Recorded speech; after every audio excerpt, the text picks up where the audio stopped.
Hi, this is Habiba and welcome again to Viva's Canadian Journey. Thank you so much for watching. If you're yet to subscribe, please don't forget to subscribe. It's very easy to do. Just hit the subscribe button. Today I'm going to be talking about something a lot of people have asked me to talk about, and that is bills. The bills that you have to pay when you're in Canada. Okay, so let's get started.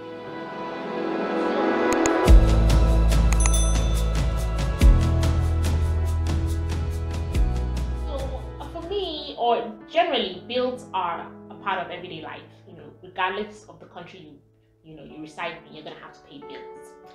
I think there's a difference between Nigeria and Canada when it comes to paying bills, because majority of the bills you pay in Canada, in Nigeria, whether electricity or your phone bill or internet, is pay as you go or pay as you consume. However, it's a bit different here in Canada. Majority of people, when it comes to these bills, do a monthly payment. So there's a direct debit coming out of your account. So that means you have to be on top of your game when it comes to paying your bills. You have to have the money in your account when it's the due date, and if you don't, this can affect your credit rating. And credit rating in a society like Canada is extremely important. So the onus is on you to make sure that when your monthly bills are going out, there's money in your account and there's no problem. Now, one of the major things that's going to take your money here in Canada is rent or a mortgage. So I'm not even going to talk about that. Number one bill I'm going to talk about, the first one, is car insurance. Car insurance is compulsory in Canada. It's mandatory. If you're driving a car in Canada with no car insurance, you're doing this illegally, and if you get caught, you're going to be in serious trouble. So let's discuss factors that will affect how much you pay for your car insurance. So let's take the scenario of a new immigrant. You're a newbie in a province like Nova Scotia. You come here, you take the test, you pass, you get your Nova Scotia driver's license, and then you get a car. You go to Oregon and Tucson hooks you up with a very nice car. When you get home, one of the first things you need to do is call insurance companies and get a quote. Okay, there's several car insurance companies here in Nova Scotia. You need to do your due diligence, research, ask questions. Google is your friend. Subscribe to Viva's Canadian Journey because I talk about these things. And then you call them and get a suitable quote. Now let's discuss factors that are going to affect the amount you pay. Factors that will affect your premium. If you call a car insurance company, for instance, they're going to ask you several questions. One of the questions they're going to ask you is your how many years you've been driving for, so your driving history. They're going to want to know whether you've been driving in Canada, because if you've been driving in Canada, you have some driving experience in Canada. That would also be taken into consideration. Now, as a new immigrant, if this is your first time of being to Canada, that's not a problem. They'll also ask for your driving history from your home country. So this is where your driver's abstract comes into play. So if you're coming from your home country, please bring your driver's abstract, because it's not just as simple as saying, oh, I've been driving for X amount of years. They're going to want to see the evidence. Okay, and the general rule of thumb really is that somebody that has been driving for over 20 years is probably a better driver than somebody that has been driving for only 1 or 2 years. So this will definitely impact the amount you pay for. Okay, another thing that's going to determine the amount you pay for is the make, model of the car, the mileage on the car. Generally, it is believed that a brand new car is obviously less prone to accidents than a car that has over 500,000 kilometers on it. That's just the way it is. So they're going to want to know the make, the model, and all that. Another thing, very important thing that affects how much you're going to pay is the history of the car. So if that particular make and model of car you bought is prone to accidents or has a history of being, of having problems, then it is going to affect your premium. I remember there was a time in Nigeria where the gist was there was a particular kind of Honda that the left or right tire, just come out of the hinges, and so if that is the case and you buy that kind of car, your premium is going to be more than somebody that buys a different amount of car. So please, you need to have this at the back of your mind. Very, very important. So how much would you pay? Again, how much you pay, for your car insurance depends on a couple of things. You can get third-party general insurance anywhere between 150 to about 300 Canadian dollars. This means that the insurance you're paying for, okay, even though it's your insurance, is called third party. So if you hit someone or you get into an accident with somebody, your insurance will cover, will pay for the repair of their car, but not yours. Okay, now you can decide to get a comprehensive insurance, which will cover you, will cover the person, and obviously that is going to be more expensive. So it is up to you, up to what you can afford. But let's start from anywhere between 150 Canadian dollars per month to about 1,000 Canadian dollars per month, depending on the kind of car insurance you get. So please just have that at the back of your mind. So I'm going to be sharing one factor with you that can reduce the amount of car insurance you pay. Okay, and this is a true story.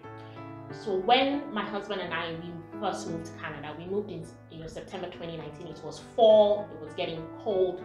So my husband quickly took the driving test, got his Nova Scotia license, and we got a car, and he got car insurance. Got car insurance for 150 Canadian dollars a month. Okay. Now, what I decided to do, I said I was going to be a bit Canadian about this. I was going to do my own difference. Was that, because I was in no hurry, was that I registered at a driving school here in Nova Scotia. The driving school cost about 700 Canadian dollars tax in, and it was an intensive driving school. In fact, I think it was Monday to Friday, 6 or 7 hours in class. So it's like you're going to class, like you're studying a course, and this course is called, Nova Scotia Driving Rules and Regulations or something like that. It was very intense. So in the short run, it was expensive.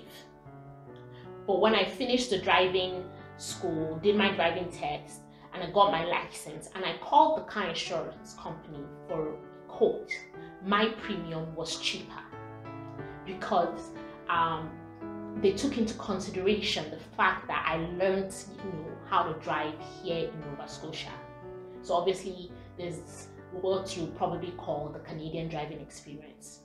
I know quite a number of people here in Nova Scotia that actually did this to get cheaper car insurance. So this is something you should consider. It might be expensive in the short run, but in the long run, it will pay off. Okay, so this is something to consider. Now, another bill that comes, but it's not that expensive, is home insurance. However, if you get home insurance together with your car insurance, your home insurance will be less. Home insurance can range from about 20 Canadian dollars and above, depending on the kind of house or condo or apartment you get. But to save money, it is usually advised that you get home insurance with the same company that you have your car insurance with. So you're gonna save, and here in Canada, every penny, every cent counts. Okay, so another bill is your home internet. Okay, this is very, very important. And what you pay, again, depends on the provider you get. So you need to do your research. Research is very key. Do your due diligence. There are loads of service providers. You're going to be spoiled for choice. But the onus is on you to do your research. When we first came, I think for me, I came with that Niger mentality, of DSTV and having all the channels. So when we first came, one of the internet providers I was looking at a package that came with all the TV channels, because I'm like, my daughter is going to be home for a while. Let her have, all this Cartoon Network, Disney Channel, so she can watch all her Paw Patrol and PJ Masks. So we got a package, we got a menstrual package, so it meant that we could use, the internet and channels in 2 different rooms, and that was 150 Canadian dollars a month. Now that is a lot to pay on internet in Canada. Okay, fast forward a couple of months later, and we realized that we're not even consuming that much TV. Majority of the shows we're watching were streaming online, YouTube, Amazon Prime. So we didn't actually need all the TV stations, so we downgraded. Okay, and so now we're paying less for our internet. So the next bill we're going to talk about is your phone bill. Now, for me, this is where the difference was really clear, because I remember back in Nigeria, when your minutes or your units are finishing, you just top up 5,000 MTN credit. But here it's a bit different. Majority of people are on a monthly cycle. So what that means is that you get into a contract with a service provider. When we got to Canada, the first day we arrived, in fact, in the airport, my phone just, gave way, stopped working.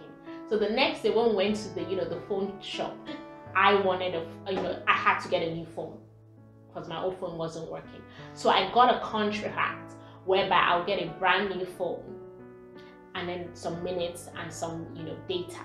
So I got a brand new phone, and I think it was 500 minutes to call any number in Canada anytime, and 5 gig of data. And I got that for $70 a month taxing. And I had to be on a 2-year contract with the phone company. So $70 a month, but I got a brand new phone, 500 minutes, 5 gig. My husband, on the other hand, he didn't need a new phone, so he just got he got a number, he got the minutes and data on a monthly cycle as well, and what he got was $40 taxing per month. Okay, but I know that you can get as little as $10 per month or $20 per month for a phone bill, depending on the services you get.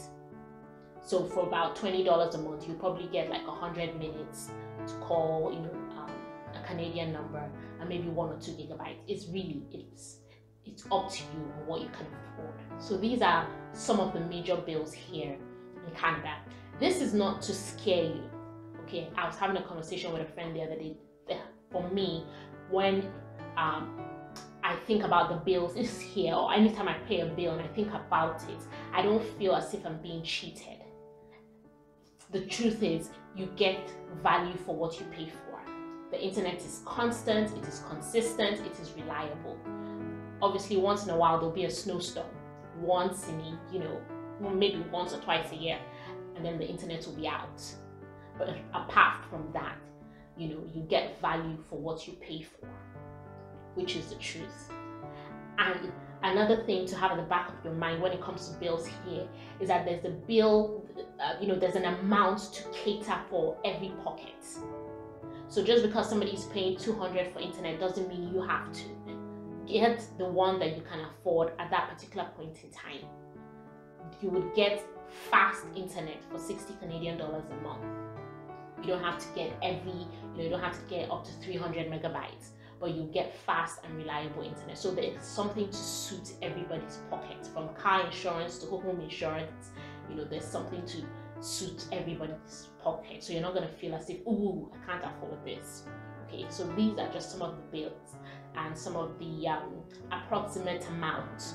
So you just have at the back of your mind, and hopefully to help you plan for when you actually do make your moves to Canada. I hope this has been very helpful, and until next time, do take care.